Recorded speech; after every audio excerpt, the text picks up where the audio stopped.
কে রে মা, আজ এত তাড়াতাড়ি ঘুম থেকে উঠে গেলি যে? আজ না তোর ছুটির দিন? হ্যাঁ মা, ঘুম ভেঙে গেছে তাই উঠে পড়েছি। ঠিক আছে, তাহলে আমাকে কাজে একটু সাহায্য করতো।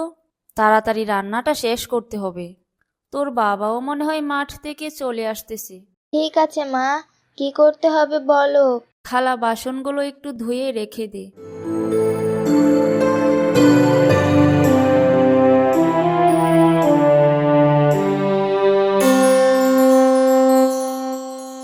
কি রে দাদু ভাই, তুই কেন এগুলো করছিস? ঠান্ডা লেগে যাবে তো। মা রান্না করছে, তাই তো আমি মাকে সাহায্য করছি। বেশ বেশ, নাতনি তো আমার বড় হয়ে যাচ্ছে। আপনাকে এত তাড়াতাড়ি কে উঠতে বলছে মা? এই যে প্রতিদিন বলি নামাজ পড়ে শুয়ে থাকবেন, নাস্তা হলে আমিই ডেকে দিব। কি আর করব বলো বৌমা, বয়স হয়ে গেছে, আর কতদিন বাঁচবো বলো।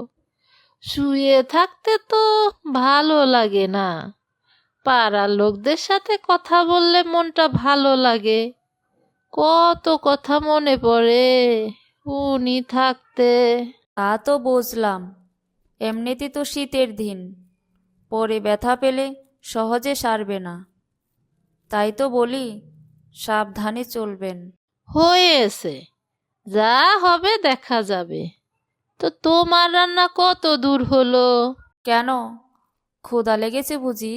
কিছু খেতে পারলে তো ভালোই হতো। সকাল সকাল হেঁটে এসে মনে হচ্ছে ক্ষুধা লেগে গেছে। রান্না শেষ হতে তো একটু দেরি হচ্ছে, তাহলে ততক্ষণ বসে একটু গোড়মড়ি খান। বেশ বেশ, তাহলে তো ভালোই হয়। খালি পেটে থাকতে পারি না বৌমা, বয়স হয়েছে তো।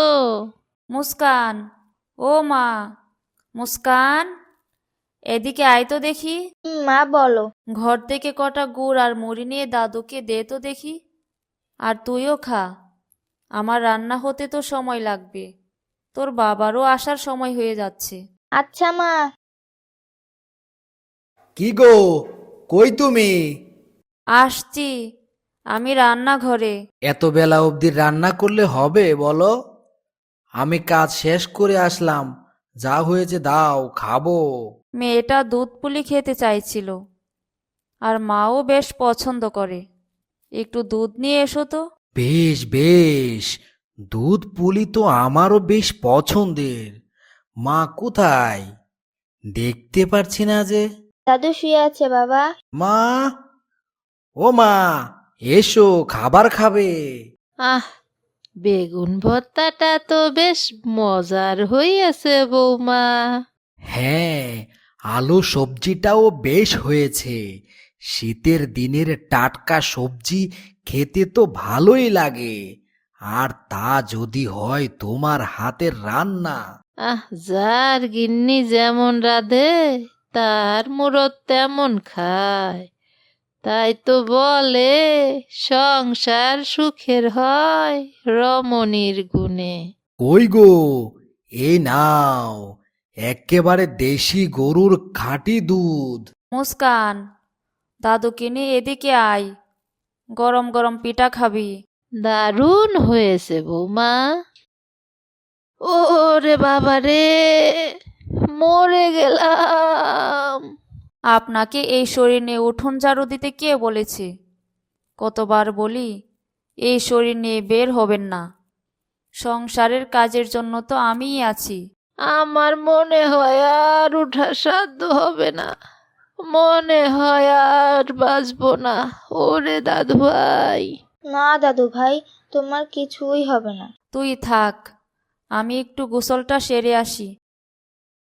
দাদু ভাই শোন, আমি যদি না থাকি তাহলে ওই যে একটা বক্স রাখা আছে, ওটা তুই খুলবি। ওটা তোর জন্য আমি রেখে গেলাম। কি হয়েছে মা? উঠোন ঝাড়ু দিতে গিয়ে পড়ে গেছে। কতবার বলেছি মাকে কিছু করতে দিবে না। বৌমা কিছু বলেনি বাবা, এই আমি একটু গিয়েছিলাম, কত বসে থাকা যায় বাবা?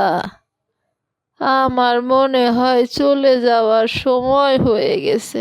তোমার কিচ্ছু হবে না মা, আমরা আছি তো। আমি এক্ষুনি ডাক্তারকে কল দিচ্ছি।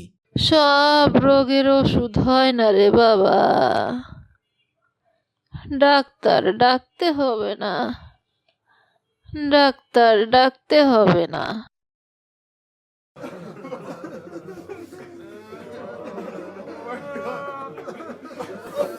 কি ভাবছো বাবা? তাদের কথা ভাবছো? হরে মা, সংসারে বৃদ্ধ বাবা মা হলো বট বৃক্ষের মতো। তারা কোনো কাজকর্মে না লাগলেও ছায়া দেয়। মন খারাপ করো না বাবা, আমি আছি তো। এখন থেকে আমিই তোমার মা।